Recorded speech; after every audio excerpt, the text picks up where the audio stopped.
In March's recent Nintendo Direct, we got our first glimpse of the first ever paid Splatoon DLC. Octo Expansion, coming to Splatoon 2 this summer, will be adding a whole new single player adventure to the game. With the reveal of this upcoming expansion, I thought now the perfect time to take a look back over the single player offerings we've seen in the series so far, and explore how Octo Expansion looks set to expand on this hugely underrated aspect of the increasingly popular series. When it comes to Splatoon, it's clear that many players consider the series a primarily multiplayer outing. This is an image of Nintendo's own making, with the reveal and first ever showing of the series at E3 2014, focusing entirely on turf war. It was this multiplayer mode which captured the imagination of fans and the gaming media alike, putting the series on the radar as Nintendo's unique take on the third-person shooter genre.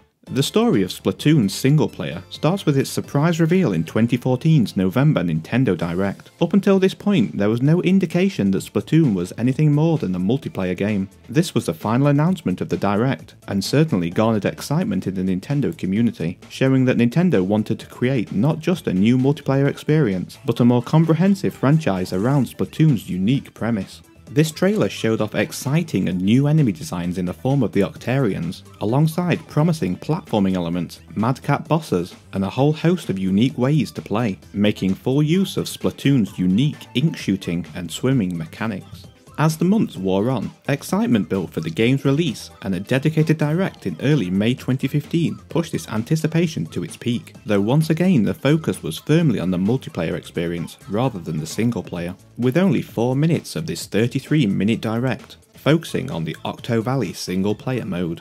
Upon the game's release in May 2015, Splatoon proved to be a big hit for Nintendo, particularly in the Japanese market. The single-player mode Octo Valley received favourable critical reception for its interesting mix of platforming and third-person shooting elements. Each level presented interesting new twists and ideas, making unique use of the core Splatoon mechanics, evoking distinct vibes of Super Mario Galaxy. The Octarian enemy and boss designs stood out as refreshingly unique and bizarre, living up to Nintendo's fantastic legacy of character design. The final boss fight against DJ Octavio is perhaps one of Nintendo's finest and most intense boss fights ever. Not everything was flawless though, with some criticising the short runtime, limited replayability, somewhat bland overworld, and the general lack of story throughout the campaign. But for the most part, Octo Valley created a compelling, original, and inventive single-player experience, leaving fans wanting more.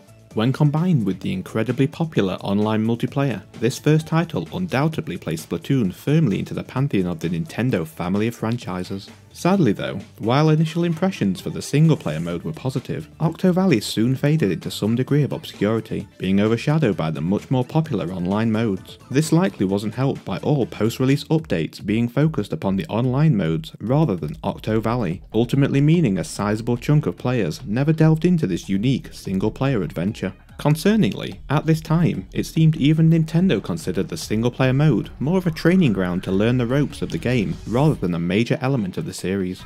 With the initial reveal of the Nintendo Switch during a short concept video released on the 20th of October 2016, we also had our first glimpse of an as-yet unidentified Splatoon game coming to the system. Somewhat tellingly, this only featured multiplayer gameplay. We had to wait until the following January's Switch event for this game to finally be confirmed as a fully fledged sequel. Once again though, the major focus was placed upon the multiplayer component of the game, with only a brief few seconds hinting at the return of another Octarian-focused single-player campaign. It wasn't until 4 months later, in May 2017, that we got our first trailer outlining the return of a single-player campaign for Splatoon 2. This was an interesting trailer, revealing lots of new enemies and level gimmicks coming to the game. I suspect, however, that I was not alone in being marginally disappointed by this first glimpse, and ultimately my playtime with the single player in Splatoon 2. This was the very definition of a safe story mode for a sequel. While it undoubtedly improved on many of the aspects of the first game's single player, offering more unique level themes, a handful of new enemies, some inventive new bosses and gimmicks, and better replayability by allowing a choice of weaponry to complete each mission, there remained a distinct feeling of this simply being more of what we'd seen already in Splatoon 1.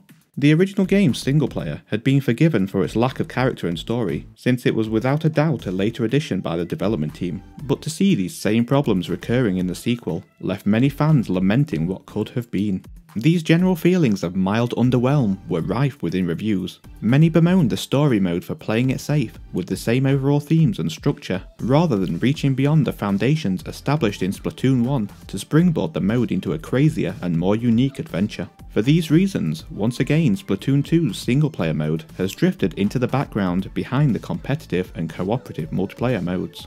It looks though like the winds may finally be about to change for Splatoon's single player, with the recently announced Octo Expansion coming this summer. Splatoon 2 has already cemented itself as a fan favourite multiplayer offering, with a wide array of competitive game modes and frequent updates to keep players coming back time after time. Salmon Run has also proven a hugely popular new addition, offering a fresh new cooperative horde mode, giving the perfect chance to team up with friends and strangers alike in the hunt for golden eggs. For 2 games now though, single player has sunk into the background of the experience, with Nintendo treating it as more of a side mode to the main multiplayer event, but it looks like Nintendo are finally giving Splatoon single player the attention it deserves. One repeated criticism levied at previous Splatoon single player ventures has centred around the overall lack of character in the experience. Captain Cuttlefish and the Squid Sisters serve as the only unique NPCs across both games' campaigns.